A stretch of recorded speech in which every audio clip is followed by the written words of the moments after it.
आपने मुझे कई बार ये बोलते हुए सुना होगा कि अगर आप स्मार्ट स्टडी करना चाहते हैं तो आप मेजर राइटर्स और उनके important works, important concepts and उनसे जुड़े हुए सारे क्वेश्चंस को अगर लगा लेते हैं तो बहुत हद तक आपका major chunk of syllabus cover हो जाएगा and without doing a lot of hard work आप तब भी नेट को क्रैक कर पाएंगे। जब भी एग्जाम्स पास आने लगते हैं, बहुत सारे ऐसे बच्चे निकल के आते हैं जिन्होंने कोई इंपॉर्टेंट टॉपिक्स नहीं पढ़ रखे होते हैं and at the last moment they want कि मैम प्लीज सिर्फ और सिर्फ इंपॉर्टेंट बता दीजिए जिनकी आने की प्रोबेबिलिटी ज्यादा होती है। एंड अगर हम लोग सिर्फ उनको जल्दी जल्दी आखिरी के 1 महीने में, 15 दिन में, 20 दिन में कर लेते हैं तो हमारा कुछ भला हो जाए और उसके साथ हमारा नेट भी क्लियर हो जाए। आज के इस वीडियो में मैं यही करने वाली हूँ that I have brought for you all the names of the new critics and their only important works. Disclaimer मैं पहले ही दे देती हूँ कि in no means I want my students कि वो लोग माइनर वर्क्स या फिर माइनर राइटर्स को बिल्कुल साइडलाइन कर दे, बिकॉज उनसे भी क्वेश्चंस पूछे जाते हैं। आज का वीडियो सिर्फ उनके लिए डेडिकेटेड है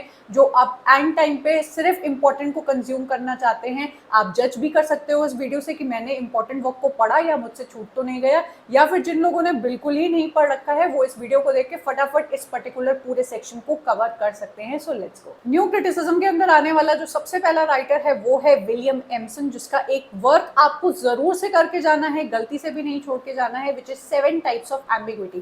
When I am telling you the name of the particular work, I also want you to take note of the date because उनसे भी questions पूछे जाते हैं। अगर मैं आपसे कहूँ कि टी.एस. इलियट के वर्क्स को आप छोड़ के चले जाइए या फिर सिर्फ उसके वर्क्स कर लेना और उसकी डेट को छोड़ देना, तो आप कहेंगे कि मैम आप गलत बता रही हैं, उनकी डेट से तो हम लोग की पब्लिकेशंस आती हैं एंड क्रोनोलॉजी आती है। दैट मीन्स कि आपको पता है कि जो इंपॉर्टेंट राइटर्स होते हैं उनके टाइटल और उनकी डेट भी आपको करना बहुत जरूरी होता है। 7 टाइप्स ऑफ एम्बिग्विटी 1930 में पब्लिश हुआ विलियम एम्सन का ये वर्क बहुत ही ज्यादा इंपॉर्टेंट है, जो लिटरेचर के अंदर आने वाली 7 टाइप्स ऑफ एम्बिग्विटी के बारे में बात करता है। जितने भी हमारे लिटरेरी डिवाइसेस होते हैं वो कैसे एक पेज पे लिखे होते हैं एंड उसका अलग अलग मतलब अलग अलग रीडर निकाल सकता है, क्योंकि उस हर शब्द के अलग अलग मीनिंग्स हो सकते हैं। इसी को कहा जाता है एम्बिग्विटी, मतलब कि एक कंफ्यूजन जो अनसर्टेनिटी में आपको डाल देती है कि यार ये इसका मतलब ये होगा या ये होगा। इसीलिए आपकी एक मूवी के हर इंसान अपने अपने दिमाग के अकॉर्डिंग अलग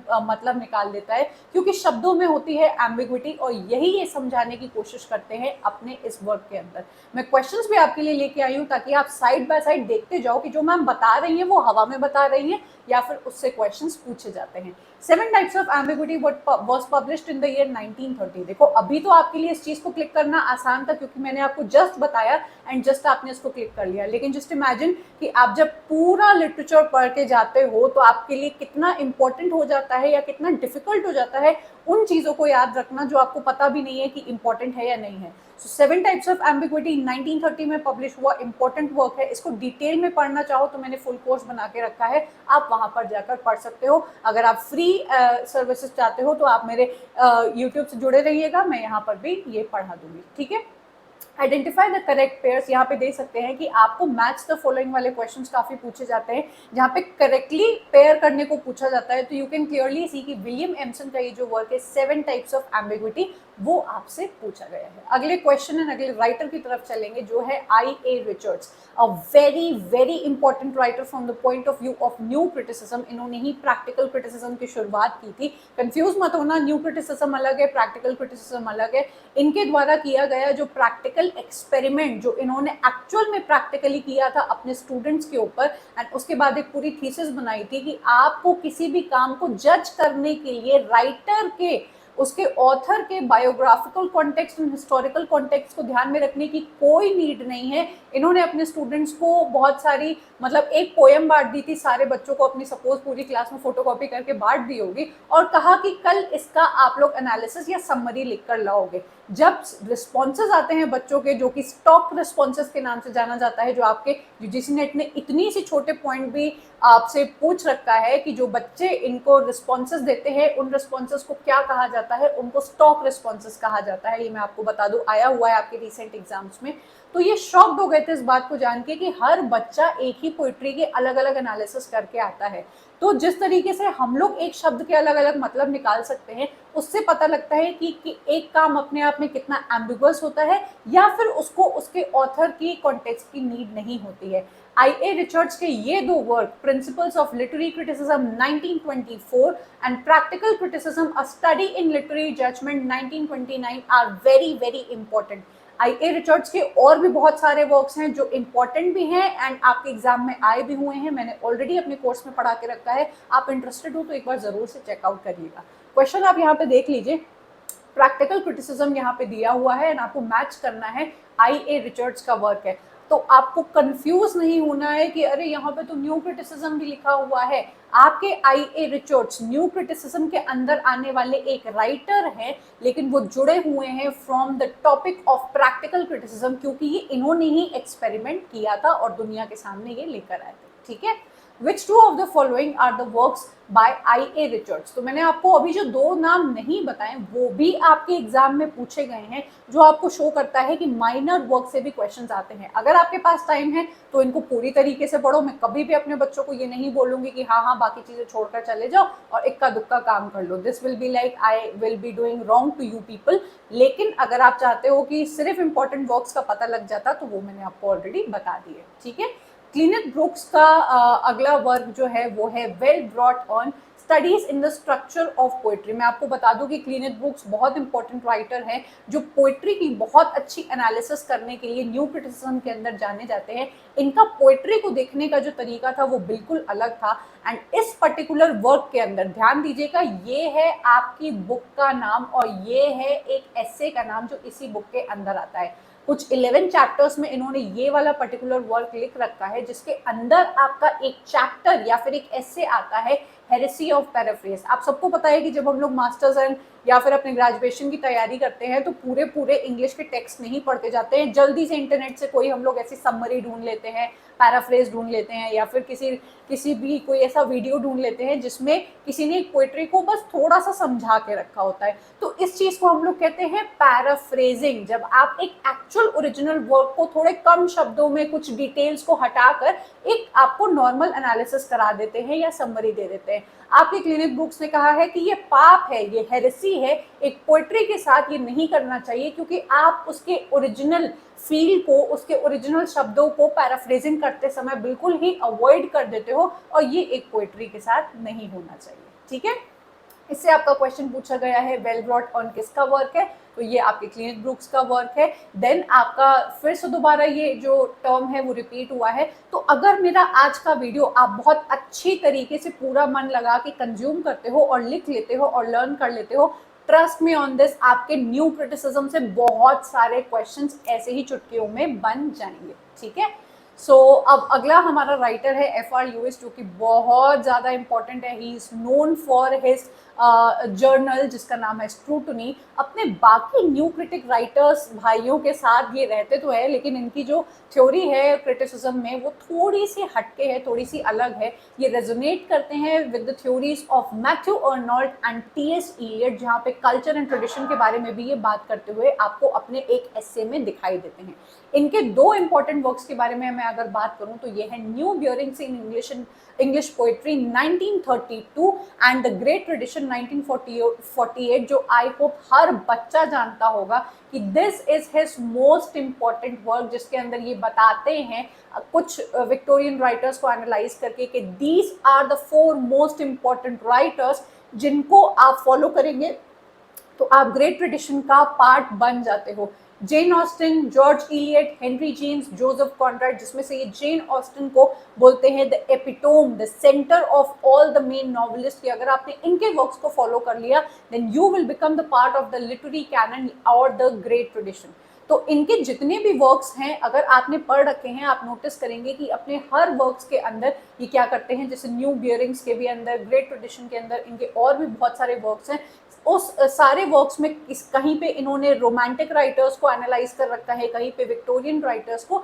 एक बहुत ही अलग टाइप के ये राइटर है जो सैमुअल जॉनसन के अकॉर्डिंग एक प्रॉपर, या अरिस्टोटल के अकॉर्डिंग एक प्रॉपर सेट स्टैंडर्ड बनाते हैं कि आपने अगर इसको फॉलो किया तो आप एक अच्छे क्रिटिक हो, अदरवाइज आप एक अच्छे क्रिटिक या फिर एक राइटर नहीं हो। इनका ये वर्क आपसे पूछा गया है द ग्रेट ट्रेडिशन, जो आप मैच द फॉलोइंग में देख सकते हैं। ठीक है, नेक्स्ट जो हमारे राइटर आते हैं, क्रिटिक आते हैं, वो है विमसार्ट एंड बियर्डस्ली। ये दो राइटर है जिन्होंने कोलैबोरेशन में लिखा है ये work, the verbal icon studies in the meaning of poetry 1954। I would highly request from you all students कि आप लोग studies in the meaning of poetry, मतलब कि इनका जो सब टाइटल है, मैं जितने भी वर्क्स आपको प्रोवाइड करूँ उसके सब टाइटल्स आप लोग जरूर से जाके पढ़ना, उसको बिल्कुल साइडलाइन मत कर देना, इग्नोर मत मारना उसको, because it is very important for you to take note of all the subtitles, क्योंकि इनसे आपकी यूजीसी नेट ने क्वेश्चंस पूछ रखे हैं। इस पर्टिकुलर बुक के अंदर आता है आपके दो एसेस, जिसका नाम है the intentional fallacy and the effective fallacy, जिसके अंदर ये बताते हैं कि आपको एक पर्टिकुलर ऑथर या राइटर ने किस इंटेंशन के थ्रू एक वर्क को लिखा है उससे आपको मतलब नहीं होना चाहिए। आपको इफेक्टिव फैलेसी में रीडर पर क्या इफेक्ट पड़ रहा है उस वर्क का, उसके अकॉर्डिंग भी इस किसी भी वर्क को जज नहीं करना है। You have to do an objective analysis, close reading of the text, and you do not have to be worrying about the author और द रीडर। इसी वजह से आगे जाके न्यू क्रिटिसिज्म थ्योरी जो है वो रीडर रिस्पॉन्स थ्योरी के बिल्कुल ही अलग चली जाती है। रीडर रिस्पॉन्स थ्योरी बिल्कुल पसंद नहीं करती है आपकी न्यू क्रिटिसिज्म थ्योरी को, जो मैं आपको आगे समझाऊंगी भी। ठीक है, ये जो वर्क है आप देख सकते हैं, द वर्बल आइकन आपसे पूछा गया है, इसी टाइप के क्वेश्चंस आपसे पूछे जाते हैं। ठीक है, then we have RP Blackmore, एक बहुत ही सीधे साधे राइटर है। He is considered a very good critic, जिन्होंने क्रिटिसिज्म को, जो ये जितने सारे क्रिटिक्स हैं, इस जॉब को बहुत ही सीरियसली लेने को बताया है। ये कहते हैं कि अगर क्रिटिसिज्म करने नहीं आती है तो प्लीज इस पवित्र पाक पवित्र जो जॉब के अंदर आप मत आइए, क्योंकि ऐसा अगर आप करते हैं अपने आउट ऑफ नोवेयर, आप जैसे कोई भी रील बना लेता है आज, अगर आप क्रिटिसिज्म करने लग जाते हैं और आपको उसके प्रॉपर रूल्स नहीं पता है, तो आप किसी राइटर का जीवन खराब कर सकते हो। क्योंकि क्रिटिसिज्म का मतलब क्या होता है कि आप किसी वर्क को, किसी भी राइटर को जज करते हो, इवैल्यूएट करते हो। You act as a mediator between the writer and the reader, and आप रीडर्स को बताते हो कि यार इसका काम अच्छा है, इसका काम अच्छा नहीं है, ये इसने अच्छा दिखाया, ये इसने अच्छा नहीं दिखाया। तो अगर आप खुद बहुत ही प्रेजुडाइज्ड हो एंड बायसेस के अकॉर्डिंग किसी वर्क को जज करते हो, या फिर क्रिटिक की जॉब को एक सीरियसली नहीं लेते हो, तो प्लीज आप इस पर्टिकुलर ऐसे में इन्होंने बताया है कि क्रिटिसिज्म ना करें। ये वही ऐसे है जिसके अंदर इन्होंने क्रिटिसिज्म और वॉकिंग को कंपेयर किया है, और ये आपकी यूजीसी नेट ने क्वेश्चन भी पूछ रखा है। ठीक है, देन हम लोग आते हैं एलन टेट के ऊपर, जो कि बहुत ही अगेन इंपॉर्टेंट आपके क्रिटिक है। इनके और भी बहुत सारे इंपॉर्टेंट वर्क्स हैं जिसको मैं चाहूंगी कि आप लोग मिस ना करें। The man of letters in the modern world 1955 इनका वर्क है, एंड टेंशन इन पोएट्री इसके अंदर आने वाला ऐसे है जो आप सभी को पता होगा, बहुत ही इंपॉर्टेंट है। मैंने इस पर सेपरेट वीडियो भी फ्री में आप सभी के लिए बना के रखी है, तो प्लीज टेंशन इन पोएट्री क्या है उसको जाके समझिए, जिसके अंदर ये connotative meaning and denotative meaning के बारे में बात करते हैं। ये जो टेंशन है जिस पोएट्री के अंदर होता है, उसको ये बताते हैं कि वो एक अच्छी पोएट्री की निशानी होती है, जहाँ पे extensive meaning and intensive meaning दोनों जुड़ जाते हैं, एंड वो आपकी पोएट्री को एक बहुत ही रिच एंड डायनामिक फील देते हैं। Do go and watch that video, आपको अच्छे से समझ में आ जाएगा। आप यहाँ पे क्लियरली देख सकते हैं कि आपसे पूछा गया है कि टेंशन जो वर्ड है न्यू क्रिटिसिज्म के अंदर, वो कौन से राइटर से एसोसिएटेड है, जो कि है आपके एलन टेट। ठीक है, देन लास्ट राइटर है हमारे John crow ransom, again a very important writer. इन्होंने कई सारे वर्क्स दिए हैं। ये पोएट्री को एज अ ऑन्टोलॉजिकल एलिमेंट देखते हैं, जहाँ पे ये बताते हैं कि आपकी फिजिकल पोएट्री, आपकी platonic poetry and metaphysical poetry, तीन टाइप की पोएट्री में क्या डिफरेंस होता है एंड कौन सी बेस्ट टाइप ऑफ पोएट्री है। इनके दो वर्क, क्रिटिसिज्म इंक मतलब inclusive, then new criticism 1941, important works हैं। न्यू क्रिटिसिज्म से थोड़ा सा धोखा मत खा जाना कि न्यू क्रिटिसिज्म के अंदर आ रहे हैं, इनका एक वर्क का नाम ही है new criticism 1941, because he was the he is considered a person जिन्होंने ये एस्से लिखा था न्यू क्रिटिसिज्म नाम का, जिससे आपका न्यू क्रिटिसिज्म की ये जो मुहिम है, ये जो फिलॉसफी है, वो आपकी फेमस हो गई थी। आप यहाँ पे देख सकते हैं कि क्रिटिसिज्म इंक्लूसिव इनसे पूछा गया है, एंड पिछले एक क्वेश्चन में जहाँ पर आपका आई.ए. रिचर्ड्स और जॉन क्रो रैंसम के बीच में आप कंफ्यूज अगर हो रहे थे कि प्रैक्टिकल क्रिटिसिज्म न्यू क्रिटिसिज्म में मुझे किसको क्लिक करना है, तो आपके John crow ransom new criticism को पॉइंट करते हुए दिखाई देंगे, वेयर एज आपके IA. Richards is a part of practical criticism. I hope आपको ये क्लियर हो गया होगा, इंपॉर्टेंट लगा होगा, एंड आपको अच्छा लगा होगा कि बहुत ही कम देर में मुझे ये इतनी इन्फॉर्मेशन विथ क्वेश्चंस मिल गई हैं। Do let me know your feedback कि आपको कैसा लगा, नेक्स्ट कौन से पर्टिकुलर थ्योरी से आप इसी तरीके से सिर्फ इंपॉर्टेंट वर्क्स जानना चाहोगे तो मैं जल्दी से उस पर वीडियो बना दूंगी। आप चाहो इनके क्वेश्चंस लगाना सेग्रीगेटेड वाइज, सारे वर्क्स के सारे क्वेश्चंस सारी थ्योरी के, तो भाई आप मेरी ये वाली पीवाईक्यू टेस्ट सीरीज को जरूर से अवेल करिए। ये हम लोग का बहुत ही हिट एंड यूनिक फीचर है जो बच्चों को बहुत पसंद आता है। अब तक पता नहीं कितने बच्चे इस चीज़ को अवेल कर चुके हैं and they have been thankful कि उनकी तैयारी में year and section wise question practice ने 4 चांद लगा दिए हैं। आप अगर पढ़ना चाहो इस पूरी लिटरेरी थ्योरी को डीप में, डिटेल में, जहाँ पे major, minor and each and every term and each and every work को मैंने एक्सप्लेन कर रखा है, तो मेरी लिटरेरी थ्योरी की इस पूरे कोर्स को आप जरूर से जाके चेकआउट करें। 90+ लेक्चर्स आपको मिल जाएंगे। ये कोर्स आपके लिए इनफ है। इसके बाद आपको किसी और चीज़ को टच भी नहीं करना पड़ेगा। अपडेटेड क्वेश्चंस, एक एक चीज़ एक्सप्लेन की गई है इस पर्टिकुलर आपके इस कोर्स के अंदर, तो आप प्लीज़ इसको जाके ज़रूर से चेकआउट करें। फ्री वीडियोस आपको मिल जाएंगे, तो आप जाएं, इसको देखें, अच्छा फील करें तो आप इसको परचेज कर सकते हैं। मेरे बाकी पेड कोर्सेज भी मेरी वेबसाइट पर आपको मिल जाएंगे। आप मेरे प्लेलिस्ट, जो फ्री प्लेलिस्ट होती है यूट्यूब की, उससे बेटा ज़रूर से जुड़े रहे, क्योंकि उसमें आपको कोई भी शुल्क नहीं देना है, वो आपके लिए फ्री है। एंड मैं ऑलमोस्ट एवरी डे एक नया वीडियो पोस्ट करती हूँ जहाँ पे there is a power packed information for you all people जो आपकी तैयारी में मदद करते हैं। सो मेरे यूट्यूब से ज़रूर जुड़े रहें। और टेलीग्राम अभी तक ज्वाइन नहीं किया है तो अच्छा काम नहीं किया है आपने, ज़रूर से नीचे डिस्क्रिप्शन में क्लिक करें, वहाँ पे आपको सभी चीज़ों के लिंक मिल जाएंगे। आपके टेलीग्राम के अंदर बच्चे डिस्कशंस करते हैं, एक दूसरे की हेल्प करते हैं, क्वेश्चंस को एक दूसरे की मदद करते हैं। एंड यहाँ पे आपको मेरे वॉइस नोट्स मिलते हैं, डेली पोल्स मिलते हैं, टेस्ट सीरीज मिलती है। तो भाई ये अगर आपने ज्वाइन नहीं किया है, you are really missing out on something. Do go and be a part of our community. I hope आपको आज का वीडियो अच्छा लगा होगा। नेक्स्ट कौन सी थ्योरी पे ऐसा वीडियो चाहिए मुझे कमेंट किए बिना मत जाना। ओवरऑल चैनल एंड मेरी टीचिंग के लिए आपको जो भी पॉजिटिव फीडबैक या कोई भी सजेशन देना चाहते हो, so do write it down. I will be more than welcome to receive that. I am going to meet you up next in yet another video. Up till then, bye and take care.